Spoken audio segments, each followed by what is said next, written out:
ನೋಡಿ ಸ್ನೇಹಿತರೆ, ಕಳೆದ ವಿಡಿಯೋದಲ್ಲಿ ನಿಮಗೆ ಈ ಸಗಣಿ ಗೊಬ್ಬರ ಯಾವ ರೀತಿ ಕೆಲಸ ಮಾಡುತ್ತೆ ಮತ್ತು ತೋಟದಲ್ಲಿ ಬಿದ್ದಂಥ ಎಲೆಗಳು ಯಾವ ರೀತಿ ಕೆಲಸ ಮಾಡುತ್ತೆ, ಅದು ಮತ್ತು ಸೂಕ್ಷ್ಮಾಣು ಜೀವಿಗಳನ್ನು ಹೇಗೆ ತಿಂದು ಜೀರ್ಣ ಮಾಡುತ್ತವೆ ಅನ್ನೋದ್ರ ಬಗ್ಗೆ ನಾನು ನಿಮಗೆ ಹೇಳ್ಕೊಟ್ಟಿದ್ದೆ. ಆದರೆ ಈಗ ತೋರಿಸ್ಕೊಡ್ತೀನಿ ನಿಮಗೆ. ನೋಡಿ, ಇದು ತೋಟದಲ್ಲಿರುವಂಥ ಹುಲ್ಲು ಮತ್ತು ಗಿಡ, ಇದನ್ನ ತೆಗಿಬಾರ್ದು. ಯಾಕೆಂದರೆ ಇದು ತೆಗಿಯೋದ್ರಿಂದಲೂ ನಷ್ಟ ಉಂಟು. ಇದು ಬೇಸಿಗೆ ದಿನಗಳಲ್ಲಿ ಈ ಹುಲ್ಲು ಕಿತ್ತು ಬಿಟ್ಟರೆ, ನೀವು ಹುಲ್ಲು ಕಳೆಗಳನ್ನೆಲ್ಲ ಕಿತ್ತು ಬಿಟ್ಟರೆ ಏನಾಗುತ್ತೆ ಅಂದರೆ ಭೂಮಿಯ ತೇವಾಂಶ ಇದೆಯಲ್ಲ ಬೇಗ ಒಣಗೋಗ್ಬಿಡುತ್ತೆ, ಮೇಲಿಂದ ಒಣಗೋಗ್ಬಿಡುತ್ತೆ. ಈ ಹುಲ್ಲಿದ್ದರೆ ಆ ತೇವಾಂಶನ ಹಾಗೇ ಇಟ್ಕೊಳ್ಳುತ್ತೆ. ನಿಮ್ಗೆ ಇಲ್ಲಿ ತೋರಿಸ್ತೀನಿ ನೋಡಿ. ಈ ಮಣ್ಣಲ್ಲಿ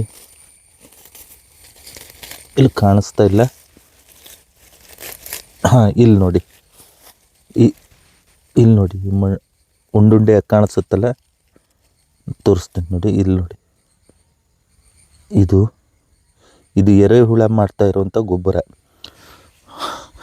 ಇದನ್ನು ಈ ಹುಲ್ಲುಗಳು ಕಿತ್ತು ಬಿಟ್ಟರೆ ಏನಾಗ್ಬಿಡುತ್ತೆ ಅಂದರೆ ಆ ತೇವಾಂಶ ಹೋದ ನಂತರ ಈ ಹೂಗಳು ಮೇಲಿರೋದೇ ಇಲ್ಲ, ಕೆಲವೊಮ್ಮೆ ಸಾಯೋ ಸಾಧ್ಯತೆ ಕೂಡ ಇರುತ್ತೆ. ಇದು ಎಷ್ಟು ಜಾಸ್ತಿ ಇರುತ್ತೋ ಅಷ್ಟು ಭೂಮಿ ಒಂಥರ ಏನು ಹೇಳ್ತೀವಿ, ಅದಕ್ಕೆ ಪೋಷಕಾಂಶಗಳು ನಮಗೆ ಹೇಗೆ ಬೇಕಾಗಿತ್ತರ ಊಟ ಎಲ್ಲ ಸಿಗುತ್ತೋ ಹಾಗೆ ಭೂಮಿಗೆ ಒಂದು ಶಕ್ತಿ ಬರುತ್ತೆ. ಇವನ್ನ ಯಾವಾಗಲೂ ಯಾವುದೇ ಕಾರಣಕ್ಕೂ ಈಗ ಬೇರೆ ಜಾತಿ ಗಿಡಗಳನ್ನೆಲ್ಲ ತೆಗೆದುಬಿಡಿ, ಈ ರೀತಿ ಕಳೆ ಗಿಡಗಳನ್ನು ತೆಗೆದ್ರೆ ನಡೆಯುತ್ತೆ, ದೊಡ್ಡ ಆಗುವಂಥದ್ದು.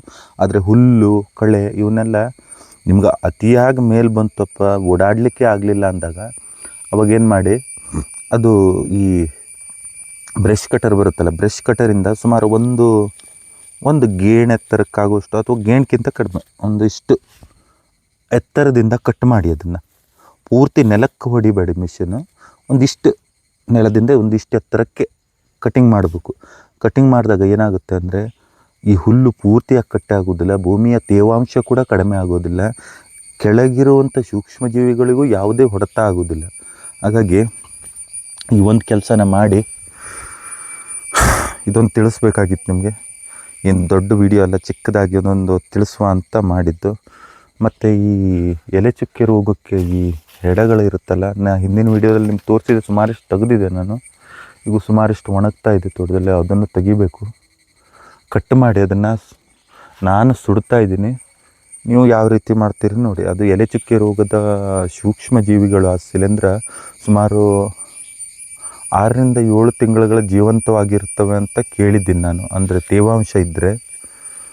ಹಾಗಾಗಿ ಅದು 6-7 ತಿಂಗಳ ಬದುಕಿರದಿದ್ದಂಗೆ ಏನು ಮಾಡ್ಬೋದು, ಗೊಬ್ಬರ ಮಾಡ್ಬೋದು ಏನು ಅಂತ ಅಷ್ಟೊಂದು ಸ್ಪಷ್ಟವಾಗಿ ಗೊತ್ತಿಲ್ಲ. ನಾನು ಸುಟ್ಟಾಕ್ತಾಯಿದ್ದೀನಿ, ಅದರ ಕಿರಿಕಿರಿನೇ ಬೇಡ ಅಂತ. ಹೋದ ವಿಡಿಯೋದಲ್ಲೇ ನಿಮ್ಗೆ ಹೇಳಿದೆ ನಾನು, ಸುಡುವಾಗ ಯಾವ ರೀತಿ ಸುಡಬೇಕು ಅಂತ. ಬೇಗ ಸುಡಬೇಕು ಮತ್ತು ಜಾಸ್ತಿ ಎಲೆಗಿಲೆ ಬಿದ್ದಲ್ಲಿ ಕಾಡಿಗೆ ಬೆಂಕಿ ತಾಗದಾಗಿರೋ ರೀತಿ ಸುಡಬೇಕು. ಸುಟ್ಟಾದ ನಂತರ ನೀರು ಹಾಕಿ ಅದನ್ನು ನೆನೆಸ್ಬೇಡಿ ಬೆಂಕಿ ಅಂತ ಹೇಳಿದೆ. ಈಗ ತೊಂದರೆ ಇಲ್ಲ ಬಿಡಿ, ಈಗ ಮಳೆಗಾಲ ಸ್ಟಾರ್ಟ್ ಆಗಿದೆ, ನಮ್ಮ ಈ ಉತ್ತರ ಕನ್ನಡ ಜಿಲ್ಲೆಯಲ್ಲೆಲ್ಲ ಮಳೆ ಸ್ಟಾರ್ಟ್ ಆಗಿದೆ, ಅದು ಸಮಸ್ಯೆ ಇಲ್ಲ. ನಾವು ತೋಟದ ಒಳಗೆ ಸುಡ್ತಾ ಇದ್ವಿ, ಅಂದರೆ ಸುಡೋದಕ್ಕಾಗಿ ಸ್ವಲ್ಪ ಜಾಗ ಬಿಟ್ಟಿಟ್ಟಿದ್ದೀವಿ, ಅಕ್ಕಪಕ್ಕ ಮರ ಇಲ್ಲದೆಗಿರೋ ಜಾಗದಲ್ಲೇ ಸುಡ್ತಾ ಇದ್ವಿ.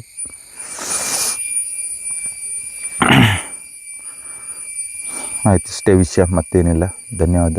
ಇಷ್ಟ ಆದರೆ ಲೈಕ್ ಮಾಡಿ.